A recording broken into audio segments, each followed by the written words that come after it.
Hey, what's up, guys? Welcome back to the Relationships Made Simple for Men podcast. I'm Bryce Bauer. I'm a men's group facilitator and relationship coach.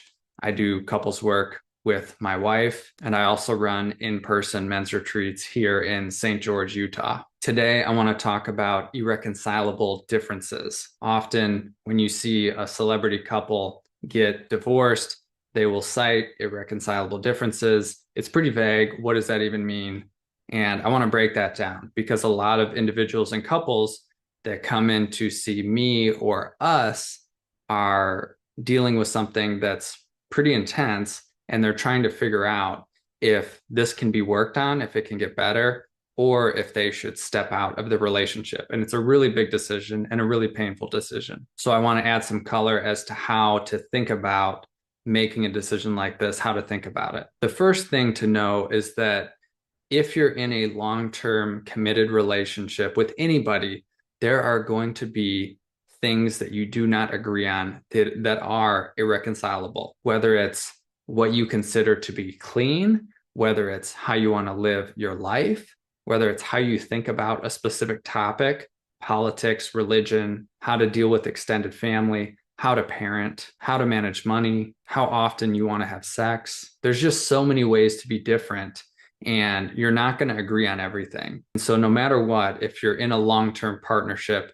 you have to learn how to be able to hold big differences and talk about them honestly and have boundaries for yourself, because there's no way to avoid this completely. In some of the Gottman's research, they say that couples will live with 8 to 10 irreconcilable differences throughout the course of their relationship. And I've always found this to be the case. I've never worked with a couple where they just agreed on everything. I mean, maybe they wouldn't come in to see me if that was the case, but every couple has big things that they disagree on, and it doesn't seem like it's compatible. There's conflict there, there's tension, there's energy, there's buttons that get pushed. And without necessary skills, people can stay stuck in patterns for years and years and never learn how to talk about things. So either avoid them or continually fight about them. And there can be different versions of a pattern, but every couple is going to have their stuff, their patterns, and it's really how do we work towards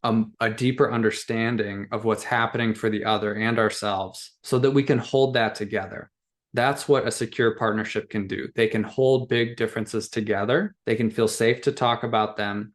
They can feel okay getting into conflict and resolving it, because that's what it takes to create deeper understanding. That's what really creates this mindset that we can talk about hard things, go through hard things, have big differences, and come out the other side as a team. And the more you do this, the more confident you feel as a couple to continue to do it. Because however long you're going to be together, if it's decades, just think about how much stuff could come up during that time. And much of it will be unexpected. You have to learn how to deal with this, no matter who you're with. And some people might be easier to deal with than others. And sometimes I think it might be a luck of the draw, because you only meet so many people in your life that you start a relationship with. So some people are going to be more compatible than others, but I don't think that that's a problem. We draw people into our life that are going to help us grow and learn. Sometimes people will ask, I don't know why I married someone who's so different than me. And I'm like, well, if we're taking the stance that the world is here to help us wake up, then of course you're going to draw someone into your life that pushes just the right buttons, helps you look into areas of your life or your psyche that you haven't looked into before, so that you can grow and have more range in an area of your life or an experience or an emotion. I think about this sometimes with my wife, Jenny, who's very feminine and very emotional. I mean, she can be moved to tears from watching any show, any movie. It just comes up. And I tend to be more masculine and stoic. I mean, part of that's my conditioning, but I can be tougher and more rigid. And she has really helped me through her sensitivity open up to my own sensitivity and practice softness and patience. And those were things that were lacking more in my life prior to meeting her. So if you're a man that's concerned or frustrated with how emotional your partner is, it may be helpful to take on the mindset that you have some room to grow here, to step into your own emotions more, your own somatic experiences, and to grow your range to be with different emotions and to be expressive and to get more vulnerable and to practice softness with yourself and the people in your life. And although this can be really challenging for me at times, I've noticed an enormous change in me in the last 10 years. I don't get triggered as easy. When I'm feeling upset about something and frustrated, I have more understanding about what's happening underneath the surface, that often there's fear or shame or guilt or sadness,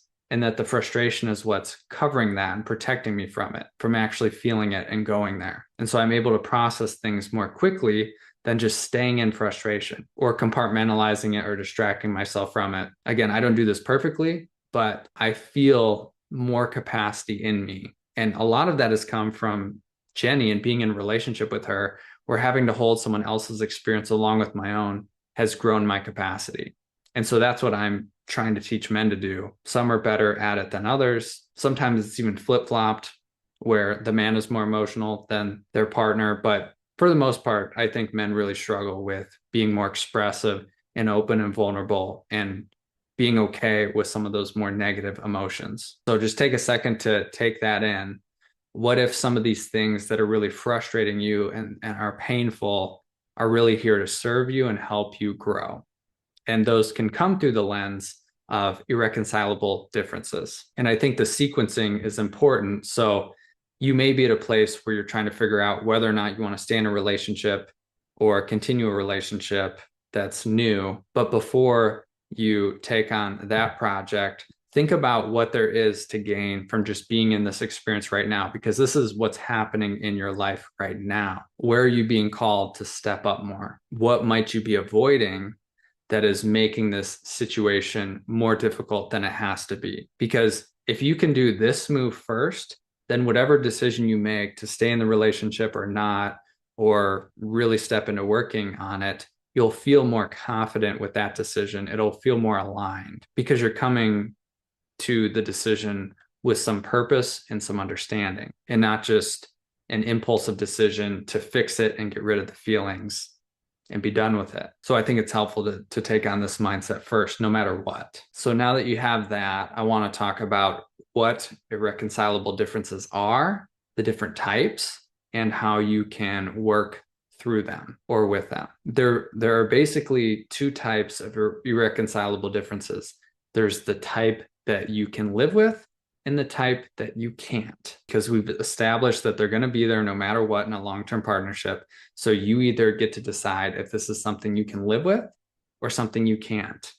And often there will be things that you aren't sure if you can live with or not. So you want to work on them. You want to see if it's possible for you and your partner to come together on these issues and hold your differences together. And the list of things that are truly irreconcilable is probably pretty small, objectively.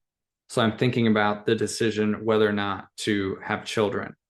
I have a hard time seeing a way in which one person would really want to have the experience of being a parent and the other one doesn't, and that you somehow raise a child where one is the parent and one isn't. I just don't see how that works. Or if one person really wants to live abroad and travel all the time, and the other person really wants to be in one city and close to their family and is kind of a homebody. Again, I'm wondering how these people started a relationship in the first place, but those, again, would be very different. You can't be in two places at the same time. That would be hard to make work objectively. But many of the other things I think could be worked on if both parties really want to work on it. Communication differences, differences in parenting, differences in how you look at money, spending money, making money, general lifestyle. And a lot of those will just boil down to communication issues. Another irreconcilable difference that's coming to mind that would be really difficult to manage is if someone is in an active addiction in the relationship. You can't really be in a long-term partnership if you're and have any type of intimacy and connection and trust if one party's in active addiction. I see that more as an individual issue. I have a lot of experience in this area, both personally and professionally. And if one party or both parties are in active addiction, That is an individual issue that you have to go get support for. You need to raise the level of care until you are able to manage your own health. And often that takes at least a year. That's like the benchmark. A year of sobriety to really see what you're working with, a year of therapy. Oftentimes people have to go to residential programs for a period of time and then get ongoing support after that, because you're not going to be able to do these higher level skills of communicating if one person's fucked up or is getting hammered or high and you're having these big blowups and breaches in trust. Coming back to the core of most irreconcilable differences is how you talk about them. So what matters most in this situation, if you have something that is more subjective, is understanding to what degree you and your partner are willing to step in and work on these issues and get support, both individually and together. If you're in a position where you really want to learn and grow and work on this relationship and your partner's like, I'm not doing any of that, I'm fine how I am, I can live with how this relationship is going, and I'm not doing a damn thing about it, then I wouldn't expect your relationship to improve at all. In fact, I think those differences are going to become more apparent and more glaring, and your relationship is probably going to get worse. The more you step into wanting more, the more you're going to see the gap in what you're wanting. And that's the most obvious case. And people find themselves in that position quite a bit, where one person isn't willing to do anything and the other person is like, okay, well, what do I do with this? I don't see any other option than leaving the relationship. And sometimes actually leaving the relationship, or at least taking the steps to start the process, lights a fire under the other person. And then they want to work on it because they're faced with the reality for the first time that they're going to be alone if they don't step up. Now, I know people get confused around ultimatums, and they're like, well, I don't want to give an ultimatum.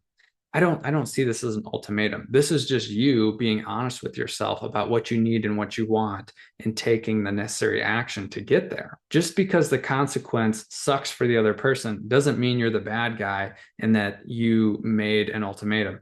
Whatever, call it an ultimatum. So what? You got to make a decision that's best for you. It doesn't make any sense to stay in a relationship that you're really not happy in, you really don't feel okay with, and there's no hope of it changing. For the rest of your life, I don't think anyone should make that decision. Even having kids, I don't think is a really great excuse, because they're going to watch their parents grow up in conflict or disconnection, and that's what they're going to see. They will at least have a chance to see their parents take a stand for what they really want, or maybe one parent, and possibly create a secure relationship that's being modeled to them, instead of seeing something that you really wouldn't want your kids to have. Hopefully that makes sense. I know that in a lot of ways, keeping the family system intact can seem like the best move, but at what cost? I work with a lot of adults that experience their parents as being resentful and having a lot of conflict and just staying in it, and seeing that fuck them up. They didn't get to see a model of two people in a secure relationship. So it's going to make it harder for them to create that in their own lives as adults. Now, what can be really confusing is when your partner says they're willing to do some work on it, they're kind of willing, or they're 1 foot in, 1 foot out, wishy-washy, back and forth. And so you're like, are you doing it or not? Are we doing this or not? And being in that space for a long period of time can really erode trust. And I'm not going to tell someone whether or not they should stay in a relationship, as long as they're physically safe and emotionally safe enough. So this really is up to you, what you're willing to deal with. But the more that you develop yourself and understand relationships and what's possible here, the less tolerant you're going to be for some of the stuff that you've probably put up with in the past. That's normal. That's a normal part of growth. You can outgrow your partner. And sometimes it's slow, where you're doing this for years and all of a sudden you look back and they're still where they were 5 years ago and you've changed a lot. But either way, I think the strategy that works best is to continue to grow, ask for what you need, and see if they can show up. And the growth paths don't always look the exact same. Sometimes one person starts before the other. Sometimes one person's faster than the other. It's always going to look different. But the litmus test is, can you look objectively at what someone's doing to improve their relationship abilities, their communication skills? Can they articulate what's happening inside them, what they've been through in their past, how they're mapping it on to their reality today? Do they have awareness? And are there real changes in them that you can see? Less blowups, staying engaged for longer periods of time, not disappearing for days on end, them actually having tough conversations with people in their life. Those are the things we want to look at. The behavior is what matters, not what someone says.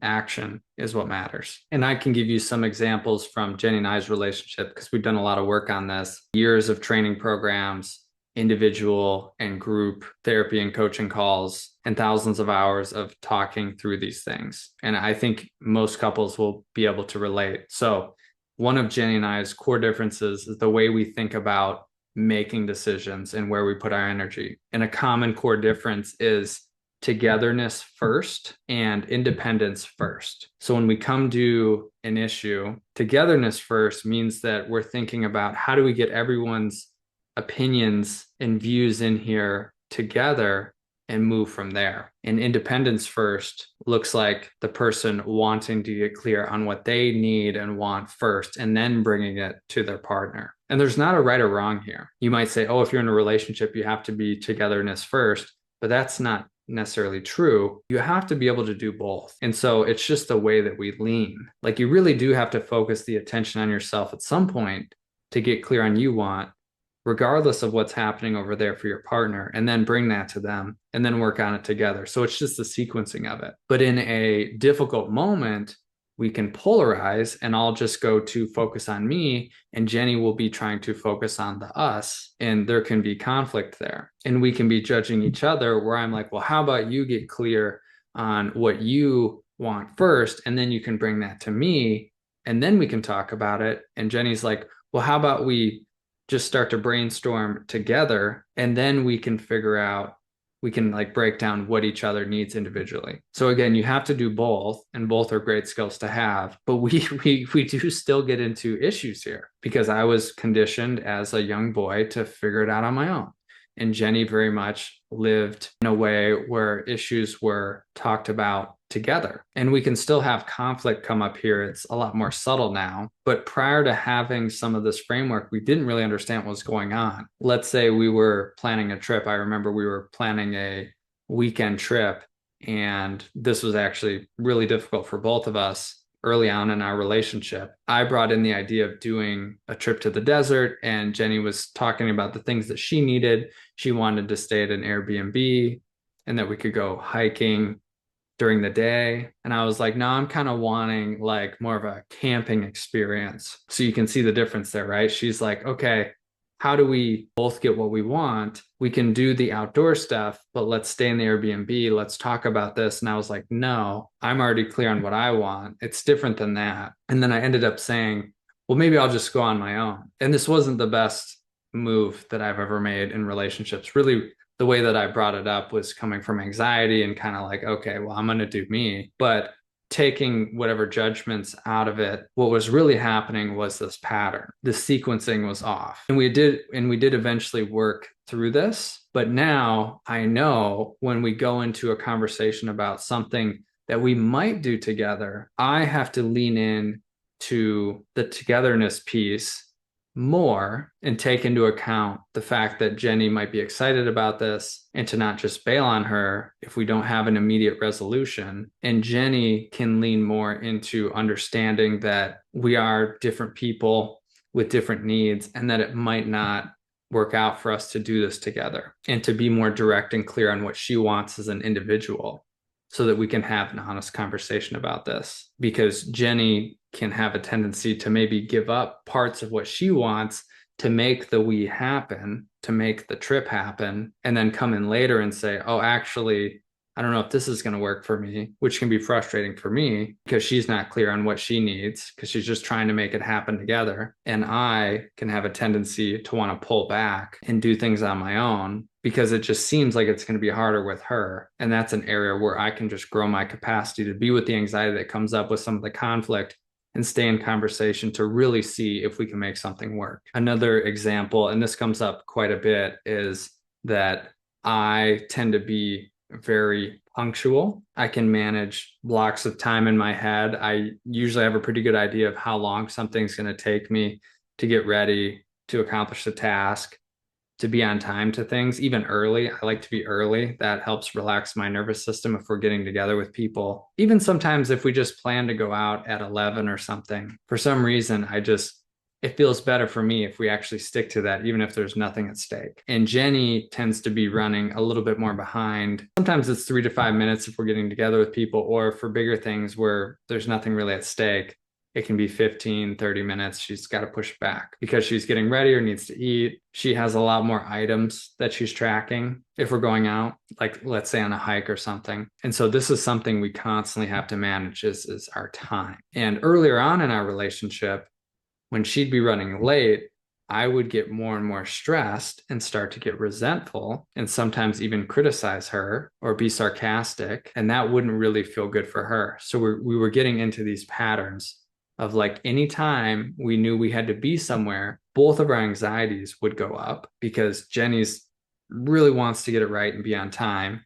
And I'm bracing myself for her being late and just the flood of anxiety that I'm going to feel about it. And initially, when we talked about it, I was like, well, you just be on time and that'll resolve the issue. And she was like, okay, I really want to work on that. That seems like something to strive for, but it would still happen sometimes. And here we go again into this pattern. And now this is rarely an issue for us because I understand that we're not the same person.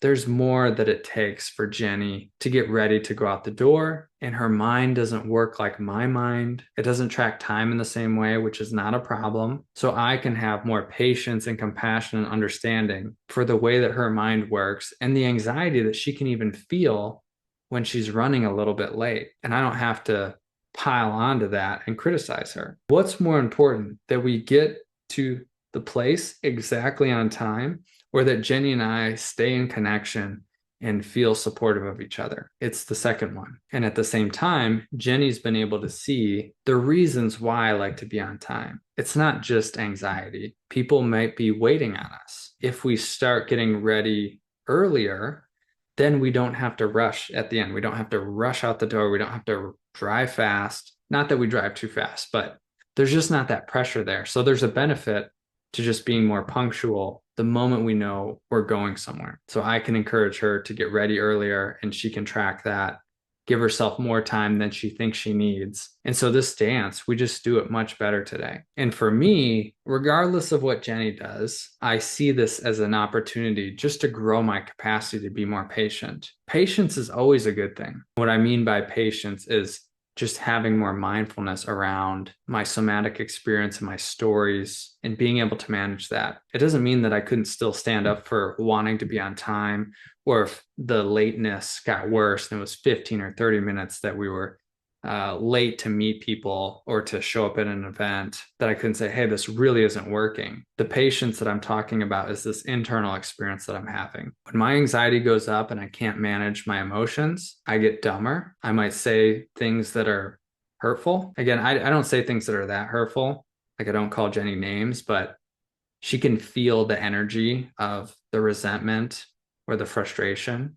And that's hurtful. And then I just don't have as good of an experience in my life generally. Impatience sucks. Things are always happening in life that require patience. And so if we can't cultivate this, life is going to be exhausting. And we're going to be beholden to external circumstances constantly bombarding us and us not being able to deal with it. So this is where meditation, mindfulness come in, and frameworks, so that I don't see some of these things as negatives. They're opportunities for patience. So hopefully that helps you understand how Jenny and I manage this. And I think that this applies in a lot of situations that I see couples in. Often the thing that they're fighting about is really small, but the core issue is that they can't hold what's happening for them and stay relaxed and stay calm and get clear on what they're really needing, and to communicate that directly to their partner, and then do this dance together and have frameworks to understand these differences, and that they don't necessarily have to be a problem. Irreconcilable differences do not have to end a relationship. You're going to have them no matter what, and there are ways and skills that you can work on holding this together, talking about it, and even helping each other grow, because there's a light and dark to everything. And sometimes the thing that you judge in the other is the exact thing that you need to help cultivate more in yourself. I think about Jenny's being late, and it's like she just doesn't hold some of that tightly, right? And there's a benefit to that. There's also a lot of benefits to being on time. Both are beneficial, but one is not better than the other. And I actually respect the fact that Jenny holds time a little bit more loosely, but I also respect my need to be on time and the benefits that come from that. And that's what brings this thing full circle. This is why we don't fight about this, argue about this very much anymore, because we have a wider view of it all. So I think I will end the episode there. There's a lot more I could say about this, but that's it for today. If you want to get involved in a men's group, or if you need one-to-one or couple support, you can go to my website, www.bricebauer.com. All right, see you next time. Peace.